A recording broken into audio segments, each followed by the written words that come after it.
to get moving. Ah!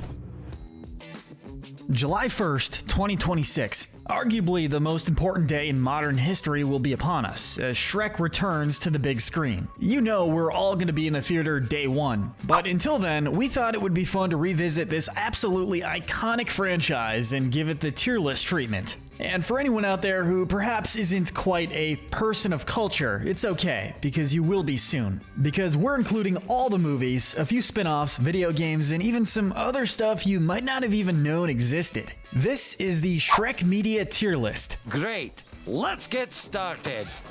Now, as we all know, Shrek is without flaw, but there is some Shrek media that's better than others. So we're kicking this video off with the C tier, for the parts that are more mediocre. But even our last place pick at least has some impressive ambition, Shrek Fairy Tale Freakdown. Now, I bet all kinds of weirdly specific Shrek media came to your mind when you clicked on this video. I'd also bet, with just as much confidence, that one of them was not a Mortal Kombat clone for the Game Boy Color. A Google search for the first Shrek game would pull up this old Xbox game called Shrek. But us true Shrekexperts know that his gaming legacy began with Shrek Fairy Tale Freakdown. Now, I have to give this game credit for the sheer audacity it must have taken to make. I mean, not only is your franchise's first video game a 2D fighter, but to make it a 2D fighter on the Game Boy Color and release it mere months after the movie came out is just an incredibly gutsy move. We all know Shrek was a smash hit since his theatrical debut.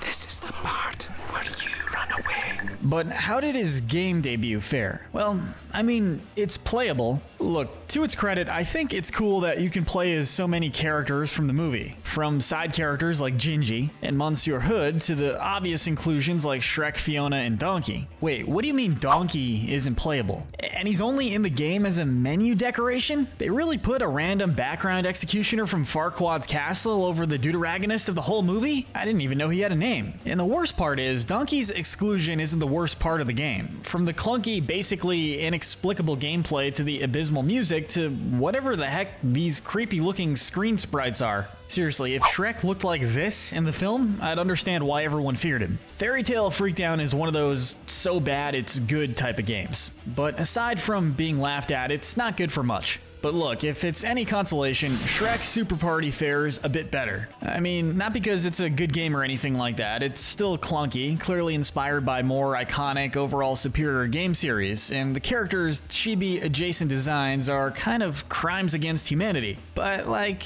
I don't know, I feel like it's a rite of passage for a series to have at least one crappy Mario Party clone, right? This game doesn't need to exist, but it just feels right that it does. Of course, that's not to say that basically anything else about the game feels right. The barely explained minigames, the compressed graphics, the lack of any real identity of its own. Shrek has managed some decent video game adaptations over the years, but this is definitely one of the weaker examples. Still, I have played worse, even in the realm of Mario Party clones. And to close out the C tier, I'm just gonna say it, Shrek the Third isn't that bad. And look, to all those Shrek 3 haters out there, I'll give you this. It's easily the worst of the 4 Shrek movies so far. While the others all fit into the category of masterpiece to some extent, Shrek the Third is just alright. In some ways, I can see why so many people dislike it, whereas the first 2 Shrek films were both full of heartfelt storytelling and genuinely funny jokes that people of all ages could enjoy. Shrek the Third felt much more kid-oriented. And I mean, that's fine, since it is a kid's movie after all. But it's like if you ate at a gourmet restaurant for 2 entire years and then one day you went to Burger King instead. You might find something you like, sure, but it's gonna feel underwhelming in comparison. Well, I guess I've been so busy I forgot to mention it. But let's get to the specifics. Here's the good side of the film. It still has some decent jokes here and there. Donkey's horrifying dada will forever live in my head rent-free. And while charming isn't exactly the most intimidating villain, he is a pretty funny one. Sometimes it is nice to have an antagonist who's less of a villain and more of a plain old jerk. Unfortunately, the movie suffers from juggling too many plot lines, which results in none of them really getting quite enough time to shine. Shrek adjusting to a lifestyle of royalty and eventually fatherhood was a good idea on its own, so why did we have to throw in the high school kid whose name I forgot? This might be a decent movie in some ways, but it's by far Shrek's least impressive bout, and it's missing most of the heart that makes the series so special. But like an onion, this tier has many layers, and the next one is the B tier. If you're here, I know what you're thinking. Shrek can't freestyle rap, can he? Yeah, that's right. I know that weirdly specific thought you're having, and I'm here to tell you that Shrek freestyle rap will prove you wrong right away. Now, I know what else you're thinking. Why does a clip of Shrek rapping from 10 years ago warrant an entire place on this list? Well, did you want to live forever in your ignorance? No? Now you know beyond a shadow of a doubt that Shrek can freestyle rap. And you also know that he has a donkey that's wonky. Next up, we have the Shrek 2 video game. If there's one thing the SpongeBob movie game taught us, it's that sometimes licensed games based on kids' movies can actually be pretty good. With a mix of platforming and beat-em-up gameplay, the Shrek 2 game is one such example. Despite sticking pretty close to the movie's plot, it mixes things up with multiple playable characters, various minigames and puzzles, and even some dedicated hero time segments where different characters get time to shine. On top of that, it's a game that you can play with up to 4 people, so if you happen to have a PS2, 4 controllers, and 3 other people who are down to play it, it's actually a pretty solid option, even if there is one other Shrek game that we would recommend above it, but that's for later. Shrek the Halls is up next. Coming out around the same time as Shrek the Third, this is the inevitable Christmas special every major kids movie franchise tends to get at some point. Like Shrek the Third itself, Shrek the Halls is just alright. If you leave now, you can beat the holiday traffic. It's a cute special. I could totally see it being the kind of thing you'd cozy up with your family to watch around the holidays, even if it is pretty straightforward. I like hearing all the friends' own stories of what Santa is like, especially Donkey introducing us to the legendary Waffle Santa. I might actually try to make that this holiday season. And also, speaking of sweets, can we please talk about the fact that Gingy canonically lost his lover to Santa? Like, I know the joke is that these stories probably didn't happen, but he was genuinely horrified at the sight of Santa, which leads me to believe this gingerbread man actually has trauma linked to Santa Claus. Why did none of you comfort him when he ran away as Santa showed up? Give Gingy a spin-off series right now, because he needs something good in his very sad, fleeting life. Well, actually, Gingy, how about a top-tier spot in the roster of the greatest arena fighter of all time, Shrek Super Slam? You know, that line was originally written as a joke, but apparently he is S-tier, or S+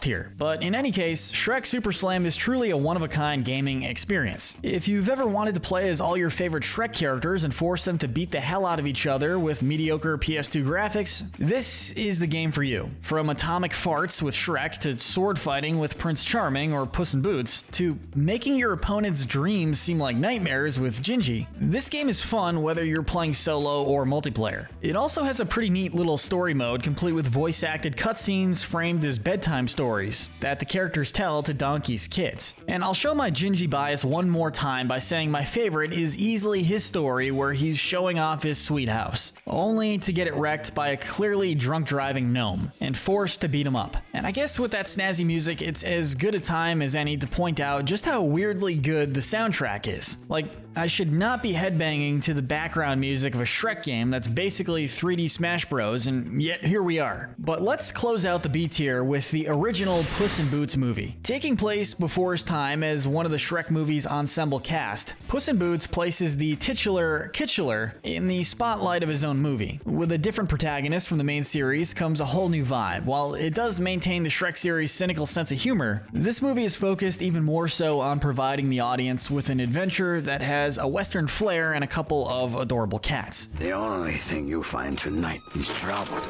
Puss in Boots. Oh, and also an egg, who's also the main villain. That adds up from what I remember of him in Super Slam, but in any case, Puss in Boots is a pretty solid movie. I mean, it was well liked enough to receive its own full series and even an eventual sequel. On which note, I must say that as much as I'd like to place it higher, it's definitely overshadowed not just by the original Shrek movies, but also by its eventual sequel. And let's face it, it's only natural that a lack of Shrek will lose you a few points on, a Shrek Media Tier List. Now we're inching ever so slightly closer to the all-star works of art that Shrek has been part of over the years. So let's move on to the A tier. We'll start with one of the most divisive Shrek projects, Shrek the Musical. Admittedly, making a Broadway musical based on Shrek, of all IPs, was a weird choice. I mean, these movies are known for including all sorts of pop culture references, including mainstream music. Like, I literally just referenced one example of that in the intro to this section. So making a musical centered around retelling the story through original songs is a bit baffling, especially with the movie having a more satirical nature. But if you ask me, they definitely made it work. The set designs and costume work, first of all, are just incredible. Well, most of them. I really don't like seeing Donkey as tall as Shrek.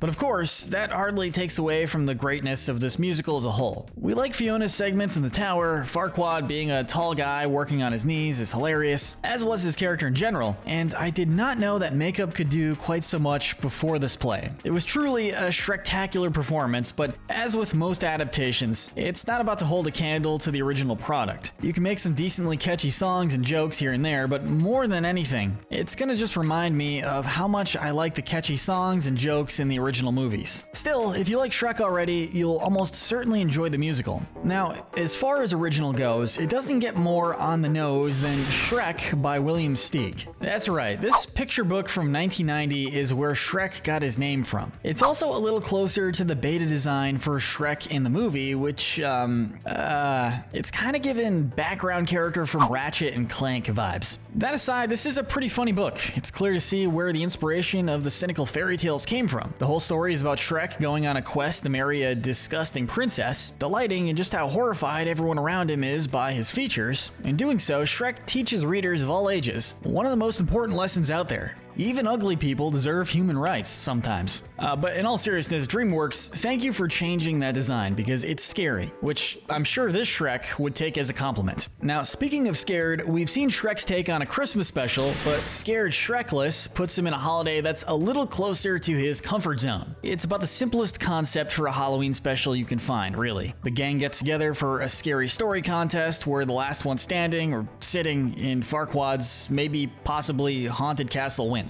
This looks to be a very entertaining evening. From Donkey and Puss using their stories to fight each other to Shrek taking care of a demon-possessed Pinocchio, these are some pretty fun scenarios that make for a nice little treat for Shrek fans. As you'd probably expect, the stories have that usual Shrek-branded sense of humor, just with a little more of the lighthearted horror element to it. And if that's not enough to sell you on it, it also has a Yandir gingerbread girl voiced by Mabel from Gravity Falls. And there's also a creepy-ish remix of the Welcome to Duloc song from the first movie. Now, we're getting very close to the peak now, but before there was a proper Shrek sequel, Universal Studios treated the world to Shrek 4D, which after watching, we ended up placing way higher on this tier list than we expected. Yeah, I might not have been there in the room with the person on YouTube who completely legally recorded the show, and as a result, I don't get to experience all those 4D effects firsthand, but that doesn't take away from how fun this is as a short. You can tell this was made by people who cared about the movie and its fans, because this show actually has some pretty good jokes in it. There's no shortage of the fourth wall breaks that you would expect. Shout out to Shrek telling Donkey to cut to the chase, followed immediately by the show itself cutting to a chase sequence. You can go first. I'll be the dessert. This isn't comedy gold, it's comedy platinum. Shrek 4D also marks the return of Lord Farquaad as a ghost, attempting to straight up murder Fiona from beyond the grave so they can get married in the afterlife. He does this by having his servant Thelonious capture and attempt to dump her in a river. I don't know what's funnier, Farquaad's post-mortem simping or Thelonious still serving a guy who is, again, literally dead. Oh and yeah, the whole ghostly conflict thing leads to some pretty fun action sequences that I can only imagine would look sick in 3D. And landing just outside of our top 3 and final category is Shrek Forever After. Man, am I glad that the last few years have brought out some love for this movie. It feels like only recently that Shrek Forever After started getting the attention that it deserved. But honestly, as a love letter to the Shrek saga as a whole, this movie does its job way better than Shrek the Third. Rumpelstiltskin is a genuinely great villain, abusing the fact that Shrek misses his old ogre ways to trick him into giving up the day he was born. Thanks to you, the king and queen signed their kingdom over to me. The ensemble cast is comprised of both old characters in new alternate universe roles. Feed me. If if you dare. And of new characters entirely, like the Pied Piper, who was creatively repurposed as a sort of bounty hunter. Shrek Forever After is a pretty great movie, even if it doesn't quite reach the heights of the original two. I just can't take credit away from it. If you can reach the fourth movie in a series and still be pretty great, that's a sure sign you're doing something right. But at last, it's time to talk about the S tier. Here, all that glitters truly is gold. But I guess it's best to start with what's bronze, and that would be Puss in Boots: The Last Wish. Now, it's been said a lot of times before, but this movie simply has no business being as good as it is. Stellar animation, great soundtrack and voice acting, The legend will never die. and a genuinely great premise are just the tip of the proverbial iceberg here. This movie is the first one to really recapture what made the first two Shrek movies so awesome. Universal appeal. Kids can enjoy the silly jokes, colorful characters, etc., and honestly, adults too, since they are pretty clever. But adults can also enjoy the fact that this movie is literally about Puss in Boots coming to terms with the inevitability of death and the panic that comes with it. Whether it's in terms of comedy or writing in general, The Last Wish is one of the best movies DreamWorks has put out in decades. It also gave us Jack Horner, one of the most hilarious movie villains in the studio's history. And seriously, this guy is just so awful. It's like if you put Little Gideon and Mr. Frog in a blender and somehow made that concoction even more evil. On top of him, there's Death, a villain who manages to fulfill the role of a more intimidating villain. You know we will meet again, right?